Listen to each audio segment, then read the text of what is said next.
Dear viewers, আশা করি সবাই ভালো আছেন। আমার ভিডিওগুলো যদি নিয়মিত পেতে চান তাহলে আমার চ্যানেলটি সাবস্ক্রাইব করুন, পাশে থাকা বেল আইকনটি ক্লিক করে দিন।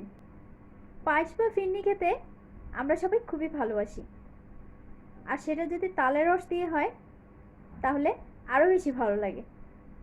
আজকে আমি আপনাদের সাথে তালের পায়েস বা ফিরনি রেসিপি শেয়ার করতে যাচ্ছি। চলুন তাহলে দেখি কিভাবে তালের পায়েস বা ফিরনি তৈরি করা যায়। তালের পায়েস বা ফিরনি তৈরি করার জন্য আমি এখন নিয়ে নিচ্ছি বড় কাপে 2 কাপ লিকুইড দুধ। এবার দিয়ে দিব 4 টেবিল চামচ পাউডার মিল্ক।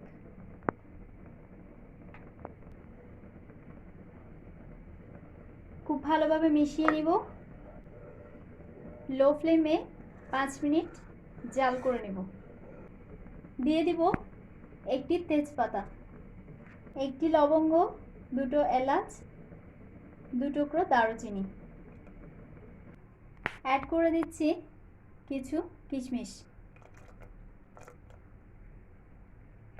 2 মিনিট জাল করে নিচ্ছি লো ফ্লেমে। 2 মিনিট পর দুধটা নামিয়ে এক সাইডে রেখে দিচ্ছি। চুলায় একটি প্যান বসিয়ে প্রিহিট করে নিয়েছি। এখন আমি 1 কাপ তালের রস নিয়ে নিয়েছি, এটা জাল করে নেব।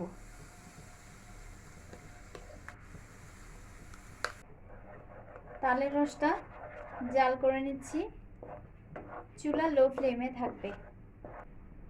তালের রসটা জাল করা হয়ে গেছে, এটি যথেষ্ট ঘন হয়ে গেছে। আমার তালের রসটা এমনিতেই ঘন ছিল, আপনাদের রসটা যদি পাতলা হয় তালের রসটা, তাহলে বেশি সময় ধরে জাল করে এটি ঘন করে নিতে হবে। এখন আমি তালের রসটা চুলা থেকে নামিয়ে নিচ্ছি। এবার জাল করে রাখা দুধের মধ্যে তালের রসটা অ্যাড করে দিচ্ছি। এবার তালের রসটা খুব ভালোভাবে দুধের সাথে মিশিয়ে নিব। চুলা লো ফ্লেমেই থাকবে।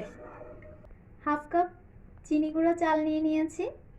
চালগুলো আমি খুব ভালোভাবে ধুয়ে পানি ঝরিয়ে ব্লেন্ডারে 1 থেকে 2 সেকেন্ড ব্লেন্ড করে নিয়েছি। আমি আধা ভাঙা করে নিয়েছি চালগুলো। খুব বেশি ব্লেন্ড করা যাবে না, তাহলে কিন্তু গুঁড়ো হয়ে যেতে পারে। পায়েস বা ফিরনির ক্ষেত্রে আমি চিনিগুড়া চালটা প্রেফার করি। চিনিগুড়া চালটা ইউজ করলে স্মেলটা খুব ভালো হয়। আপনারা অন্য যে কোনো চালও ইউজ করতে পারেন। এখন আমি এটা অ্যাড করে দিচ্ছি। এখন লো ফ্লেমে জাল করে নিব, চালটা সিদ্ধ না হওয়া পর্যন্ত। কিছুক্ষণ পর পর নেড়ে চেড়ে দিতে হবে যাতে তলায় লেগে পুড়ে না যায়। 20 মিনিট পর ফিরে এলাম, চালটা বয়েল হয়ে গেছে। এখন অ্যাড করে দিচ্ছি 1 কাপ চিনি আর কিছু নারকেল কোড়া অ্যাড করে দিচ্ছি। এবার খুব ভালোভাবে মিশিয়ে নিচ্ছি। লো ফ্লেমে 2 মিনিট জাল করে নিব।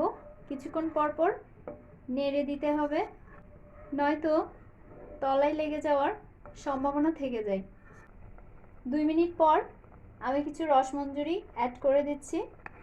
এগুলো আমি বাসায় তৈরি করেছি, আপনারা চাইলে দোকান থেকে কিনেও ইউজ করতে পারেন অথবা নাও ইউজ করতে পারেন, এটা কিন্তু অপশনাল। এখন খুব সাবধানে মিশিয়ে নিচ্ছি যাতে রসমঞ্জরিগুলো ভেঙে না যায়। তালের পায়েস বা তালের ফিরনি তৈরি হয়ে গেছে। এখন আমি চুলা অফ করে দিচ্ছি, এই চুলা থেকে নামিয়ে নিচ্ছি। ঠান্ডা হয়ে গেলে পরিবেশন করব। এভাবে আপনারা বাসায় তালের পায়েস বা ফিরনি তৈরি করে নিতে পারেন। এটি খেতে ভীষণ মজা, বাসায় ছোট থেকে বড় সবাই খুব মজা করেই খাবে। আশা করি রেসিপিটি আপনাদের ভালো লাগবে। সবাইকে ধন্যবাদ।